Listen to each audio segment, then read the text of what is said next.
तो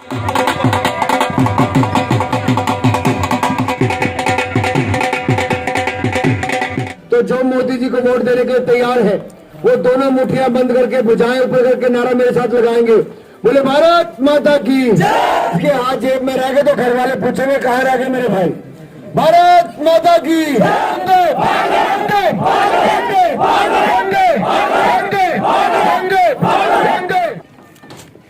भारतीय जनता पार्टी के वरिष्ठ नेता, यहां से हमारे उम्मीदवार रहे पहले आदरणीय कुलदीप दुबे जी, हमारे यहां के प्रभारी आदरणीय भाई अरविंद गुप्ता जी, जिला के सम्माननीय अध्यक्ष आदरणीय शील मगोत्रा जी, हमारे उपाध्यक्ष भाई सुखदेव जी, सीनियर लीडर भाई प्रदीप सिंह जी, प्रदेश के सचिव अजय प्रकाश जी,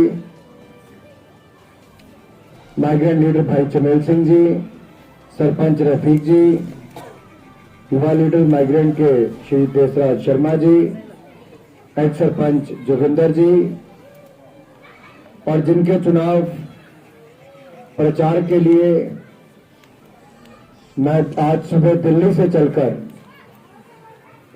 आप सबके बीच में तलवाड़ा में यहां पर आया हूं, ऐसे मेरे भाई और भारतीय जनता पार्टी के लोकप्रिय उम्मीदवार आदरणीय अब्दुल रशीद जी, रशीद जी के लिए जरा जोरदार तालियां हो जाए मेरा।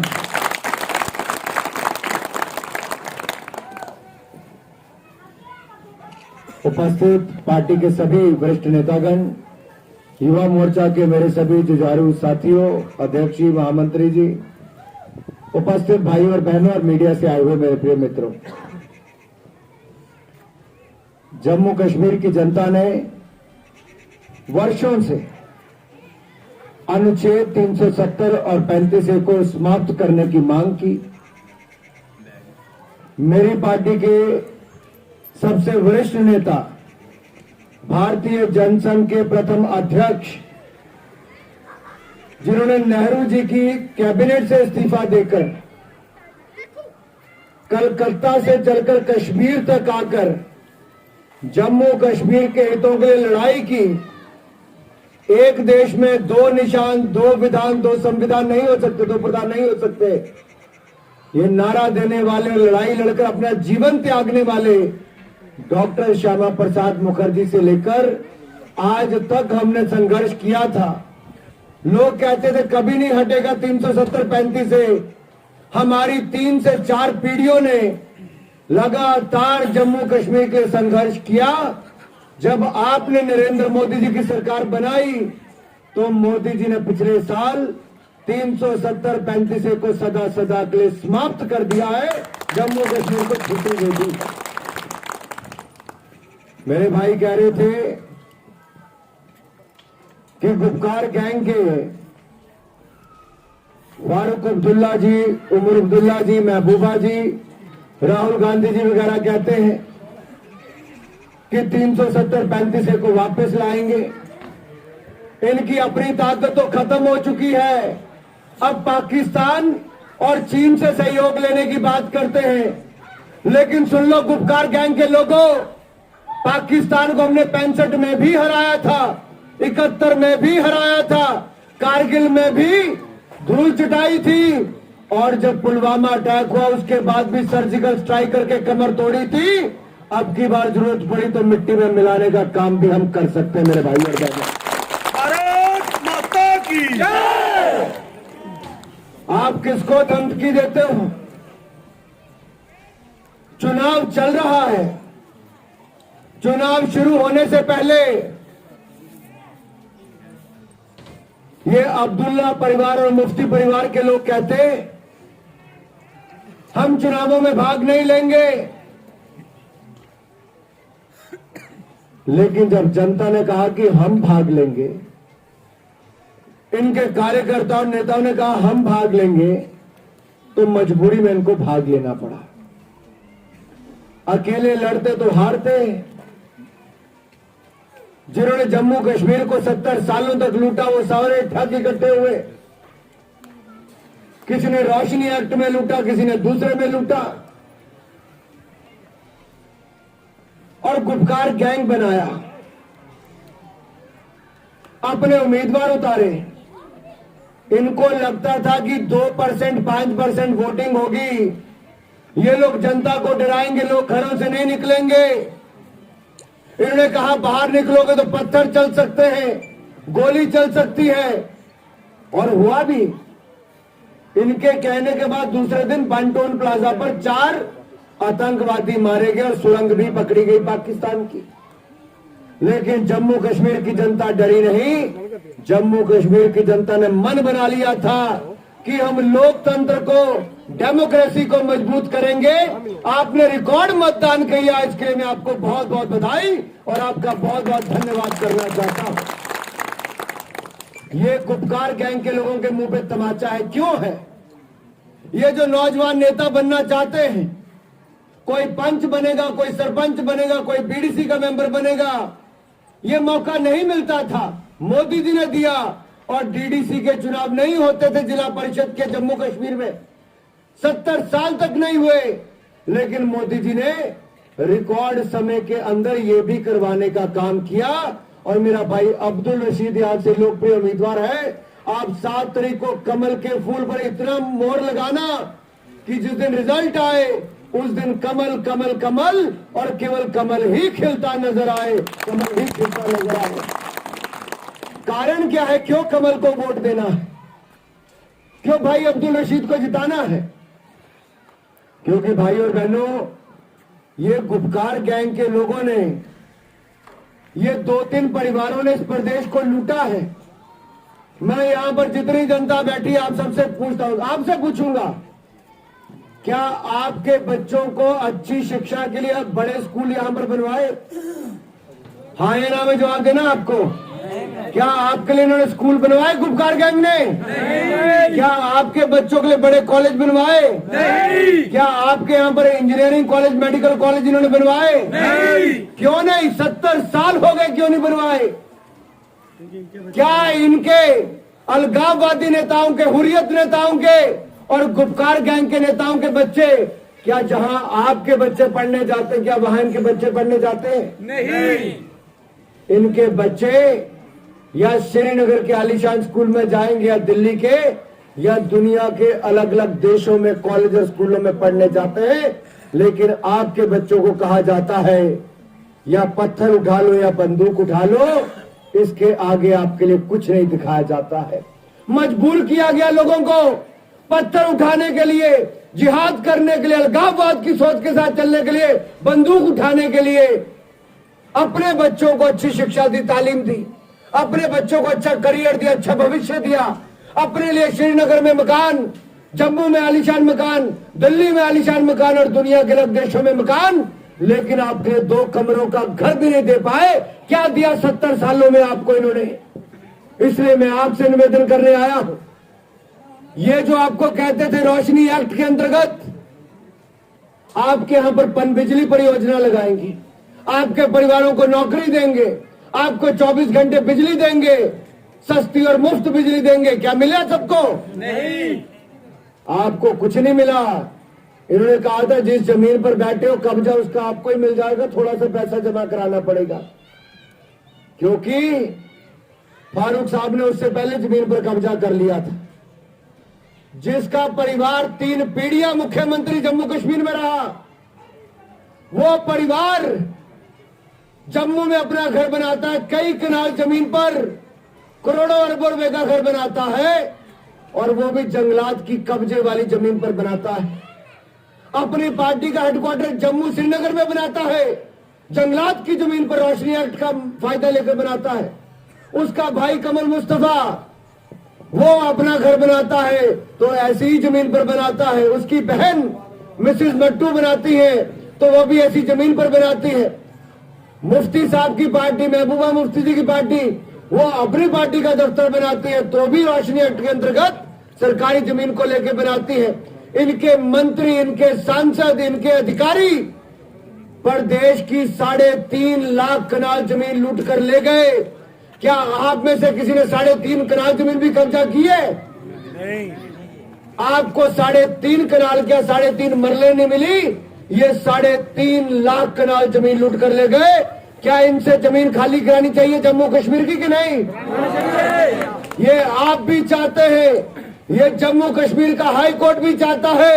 जब जनता और हाई कोर्ट चाहती है तो मैं आपको विश्वास दिलाता हूं, चाहे जितना मर्जी आलीशान घर होगा, इनको बाहर का रास्ता दिखाएंगे और सरकार को उसकी जमीन वापस दिलाने का काम करेंगे मेरे भाई और बहनों। और जो गरीब भाई बहन हैं, उनको हमने अलग राज्यों में भी हमने प्रावधान किया, कई राज्यों में, हिमाचल में किया है। जो बगैर जमीन का था हमने उसको जमीन देने का काम किया है। जहां जिसका कब्जा था हमने कई बार कानून बनाकर उनको मौका दिया, लेकिन गरीब को दिया है। भ्रष्ट नेताओं अधिकारियों को नहीं कहा कि आप सरकार का पैसा भी ले, आपकी 3 पीढ़ियां राज भी करें और आप अपनी कोठियां आलीशान सरकारी भूमि पर बनाए। जितनी जमीन और जितना पैसा इन्होंने प्रदेश का लूटा, अगर यहां पर उतने घर बनाए होते तो ये ऐसे घर ना होते, आलीशान बंगले बने होते मेरे भाई और बहनों। लेकिन आपकी सुध बुध नहीं ली, आपकी सुध बुध नहीं ली। क्यों नहीं ली? क्या कसूर था आपका? एक मैं आपको कहूंगा, आपका जो यहां पर रिप्रेजेंटेशन है, इसमें आपने लिखा है 16,000 से 10,000 कर दिया है, 1600 से 10,000 किया है। वो 16,000 लिखा है, उसको आप ठीक कर लीजिए। और पालनकोट से पठानकोट की सड़क की जो आपने बात कही है, ये आडवाणी जी ने कहा भी था। बीच में हमारी सरकार चले गई केंद्र में, 10 साल यूपीए की सरकार आई, फिर पानी डाल दिया उसके ऊपर।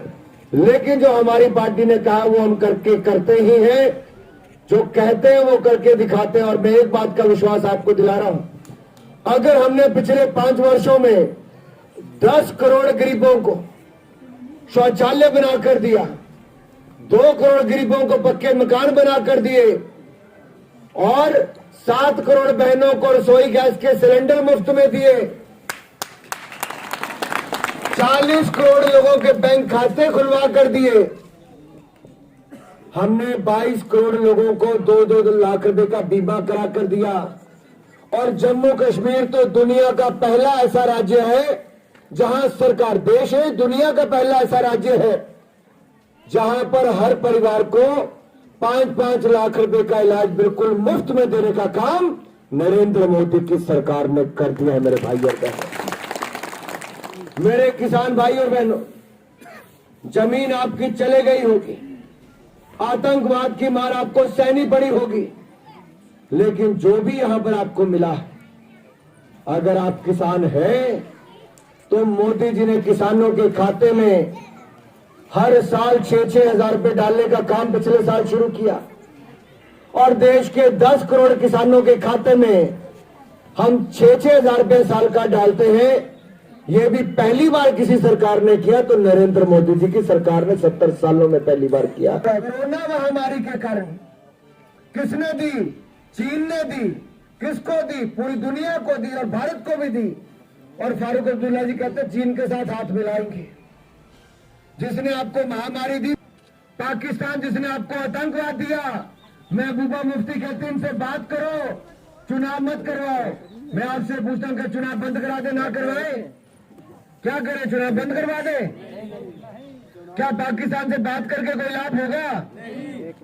अरे जब तक वो आतंकवाद बंद नहीं करते तब तक बातचीत का कोई रास्ता नहीं खुल सकता मेरे भाई और बहनों। बातचीत हमने पहले भी की इनसे, ये पीठ पर छुरा घोंपने वाले। लेकिन मित्रों, ये महामारी के समय ये जो आपके फारूक अब्दुल्ला जी और महबूबा मुफ्ती जी कहती है ना, गुपकार गैंग वाले, कि पाकिस्तान चीन का साथ लेंगे, 370-35 को लाएंगे, ये भूल जाए।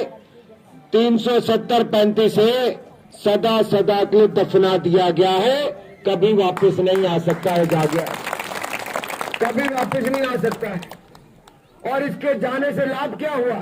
35 के जाने से लाभ ये हुआ, वाल्मीकि समुदाय हो, गोरखा समुदाय हो, अनुसूचित जनजाति के लोग हो, पश्चिम पाकिस्तान के रेफ्यूजी हो, जिनको 70 सालों में अधिकार नहीं मिले थे, उनको उनके अधिकार दिए तो नरेंद्र मोदी की सरकार ने दिए।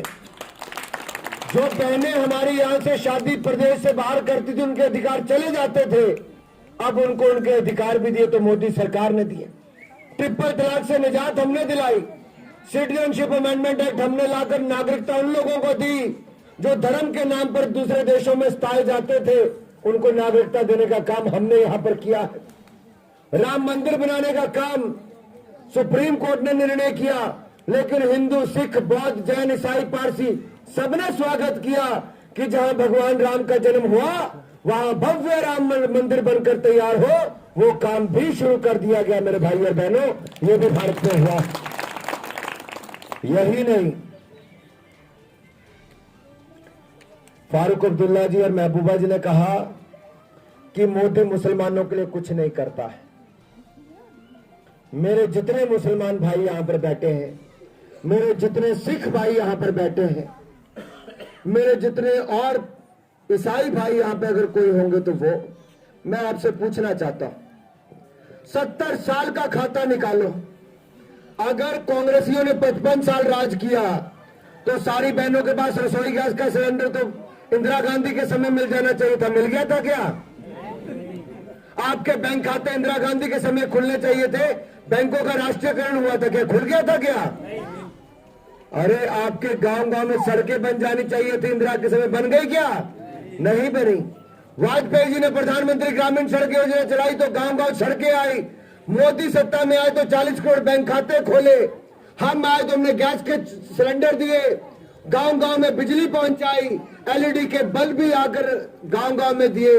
यही नहीं मेरे भाई और बहनों, जब ये कोरोना की महामारी आई तो 80 करोड़ लोगों को हमने 8 महीने तक गेहूं, चावल और दाल बिल्कुल मुफ्त में देने का काम किया तो नरेंद्र मोदी की सरकार ने किया मेरे भाई और बहन। 7 करोड़ बहनों को हमने रसोई गैस का सिलेंडर भी 3 महीने तक मुफ्त में भरवा कर दिया। जिन बहनों का खाता प्रधानमंत्री जनधन योजना में खुला है, उनको 1500 रुपए हमने महामारी के समय खाते में जमा कराकर 31,000 करोड़ रुपए का लाभ, मैं खजाना मंत्री में कह रहा हूं, 31,000 करोड़ रुपए का लाभ सीधा नकद बहनों को दिया मोदी जी ने। फिर 3 करोड़ विधवा, वृद्ध और दिव्यांग, इनको 3,000 करोड़ रुपए हमने महामारी के समय इनके खाते में डाला। फिर जो किसान है उनको भी किस्त नहीं मिलनी थी, मोदी जी ने मुझे कहा 2 किस्तें डालो अनुराग इनके खाते में, अप्रैल महीने में भी और जुलाई महीने में भी। हमने 40,000 करोड़ रुपया 10 करोड़ किसानों के खाते में मदद के रूप में डाला तो नरेंद्र मोदी की सरकार ने डाला मेरे भाई और बहन। आप में से अगर कोई मनरेगा की दिहाड़ी लगाता है, हमने दिहाड़ी भी 182 से बढ़ाकर 202 कर दी। फिर बजट 30,000 करोड़ था कांग्रेस के टाइम पर, हमने 30,000 करोड़ से बढ़ाकर 1 लाख करोड़ से ज्यादा इस साल कर दिया है ताकि 3 गुना बजट उसमें मिल सके। एक के बाद दूसरी हमने सहूलियत यहां पर दी, आगे भी देंगे। मोदी है तो मुमकिन है, और मोदी का कैंडिडेट अब्दुल राशिद है। इसलिए मैं कहता हूं भाई और बहनों, मोदी जी ने मुझे कहा कि जब डीडीसी के चुनाव हो जाए तो 15वें वित्त आयोग के अनुसार पैसा जाए, राज्यों में पैसा पहुंच जाए समय पर और विकास होना शुरू हो जाए। मैं तो दिल्ली से पैसा भेज दूंगा, आपके राज्य में भी आ जाएगा। जम्मू से जब आपके ब्लॉक में भेजेंगे तो जब आपके जिस बागली में आएगा तो पैसा खर्च कौन करेगा आपको तय करना है। मोदी का भेजा पैसा अनुराग ठाकुर या निर्मला सीतारमण जी के द्वारा, वित्त मंत्रालय के द्वारा जब जम्मू कश्मीर में आएगा और यहाँ पर जिस बागली में आएगा तो वो पैसा मोदी जी के कैंडिडेट अब्दुल राशिद के हाथों खर्च हो। इसलिए कमल का बटन दबाना मेरे भाई और बहनों, ताकि पैसा आए भी और खर्च भी ठीक हो। एक बात का विश्वास दिलाता हूं, भाई अब्दुल राशिद जी को जिताइए, मैं पैसे की कोई कमी यहां पर नहीं आने दूंगा। इस बात का विश्वास आपको दिलाना चाहता हूं। भाई और बहनों, एक निवेदन मैं आपसे करने आया हूं। अगर 1600 से 10,000 भी हमने सहायता प्रति महीना आपके लिए करके दे दी, आपकी सड़क बनाने का काम कर रहे हैं, और जहां देश के हर गरीब को पक्का मकान बनाकर देंगे, जहां देश के हर गरीब को पक्का मकान बनाकर देंगे, अगले 2 सालों के अंदर वो पूरा ही करना है, तो आप कैसे रह सकते हो कि आपके पास पक्का मकान ना हो? जब देश का सपना पूरा होगा तो आप भी पीछे नहीं रहेंगे, आपका घर भी पक्का होगा और सुंदर होगा। अगर हमने आपको चूल्हा दिया, गैस दी, बिजली का कनेक्शन दिया, और पेंशन से लेकर अनाज दिया, और अब हर घर जल, हर घर नल, और नल से स्वच्छ जल, ये देने के लिए भी हमने 3.5 लाख करोड़ की योजना बनाई है कि अगले 4 साल के अंदर हिंदुस्तान में एक भी घर ऐसा नहीं होगा जिसके पास पीने का साफ पानी ना हो। हर किसी को पीने का साफ पानी मिले। 3.5 लाख करोड़ रुपया खर्च होगा तो आपके यहां पर भी पानी की कोई समस्या ना हो, ऐसा भी हमारा प्रयास रहेगा। हर घर में नलके से पानी हो। भाई और बहनों, नौजवान को नौकरियां चाहिए, तलवाड़े भी चाहिए नहीं चाहिए? मेरे इतने भी तलवाड़ा है। मेरा लोकसभा क्षेत्र पैंदा हमीरपुर, हिमाचल प्रदेश। मैं 4थी बार दा MP है लोकसभा का। मेरा ਜਿਹੜਾ ਇੱਕ ਇਲਾਕਾ ਲੱਗਦਾ ਹੈ ਸੰਸਾਰਪੁਰ ਟੈਰੇਸ और ਤਲਵਾੜੇ ਦੇ ਨਾਲ ਲੱਗਦਾ, ਪੰਜਾਬ ਦੇ ਕੋਲ ਮੁਕੇਰੀਆਂ ਦੇ ਕੋਲ। ਉੱਥੋਂ ਲੈ ਕੇ ਉੱਪਰ ਮੰਡੀ ਤੱਕ, ਸ਼ਿਮਲੇ ਤੱਕ ਮੇਰਾ ਇਲਾਕਾ ਲੱਗਦਾ। ਇਹੋ ਜਿਹੇ ਪਹਾੜੀ ਇਲਾਕਾ खूब ਚੱਲਣਾ ਪੈਂਦਾ ਹੈ। ਮੈਨੂੰ ਪਤਾ ਹੈ ਪਹਾੜੀ ਇਲਾਕੇ 'ਚ ਰਹਿਣ ਵਾਲਿਆਂ ਦੀ ਦਿੱਕਤਾਂ ਕੀ ਹੈ। ਛੋਟੀ ਤੋਂ ਛੋਟੀ ਸੁਵਿਧਾ ਵੀ ਲੈਣੀ ਹੋਵੇ ਤਾਂ ਬਹੁਤ ਦਿੱਕਤ ਹੁੰਦੀ ਹੈ। ਸਾਡੇ ਬੱਚੇ ਜਿਹੜੇ ਮਿਡਲ ਸਕੂਲ 'ਚ ਪੜ੍ਹਦੇ ਨੇ, ਕਿ ਇਹ ਬੱਚਿਆਂ ਦਾ ਹੱਕ ਨਹੀਂ ਹੈ ਕਿ ਇਹਨਾਂ ਨੂੰ ਹਾਈ ਸਕੂਲ ਮਿਲੇ?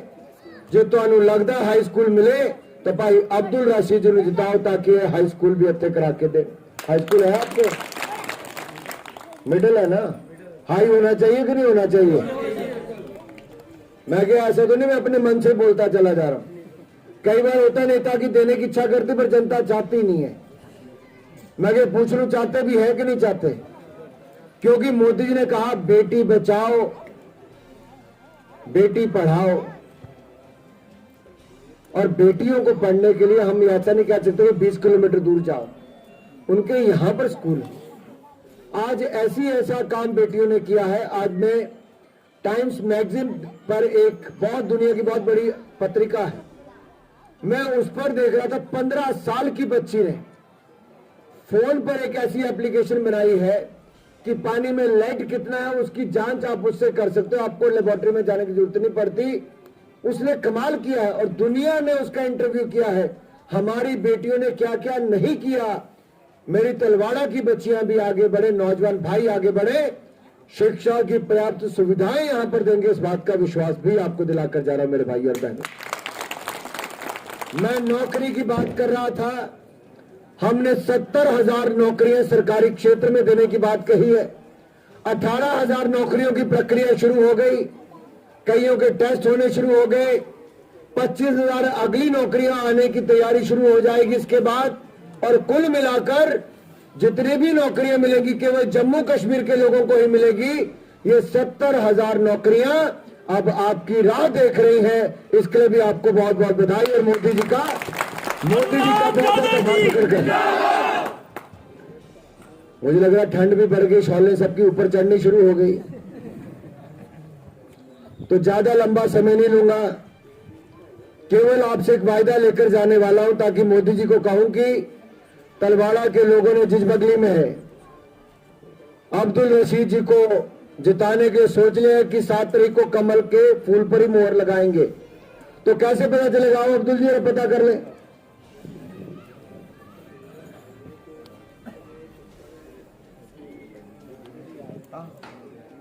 आप यहाँ रुको। अब्दुल रशीद जी के लिए करोगे, जिनका वोट बहन राजकुमारी जी के लिए जाना होगा वो भी पार्टी की कैंडिडेट है। अरनास कॉन्स्टिट्यूंसी में जिनका वोट उस तरफ है वो राजकुमारी जी के लिए कमल के फूल पर मोहर लगाएं। जिनका जिस बगली में है वो मेरे भाई अब्दुल राशिद के लिए वोट कमल के फूल पर लगाएं। कुछ नहीं देखना, केवल कमल का फूल देखना कि मोदी जी यही है कमल के फूल में। जिसके पास कमल का फूल है वही समझ लो मोदी जी खड़े हैं, और आप मोदी जी का धन्यवाद कमल पर मोहर लगाकर दे सकते हो। तो जो मोदी जी को वोट देने के लिए तैयार है वो दोनों मुठियां बंद करके भुजाएं ऊपर करके नारा मेरे साथ लगाएंगे, बोले भारत माता की। जिसके हाथ जेब में रह गए तो घर वाले पूछेंगे कहाँ रह गए मेरे भाई। भारत माता की।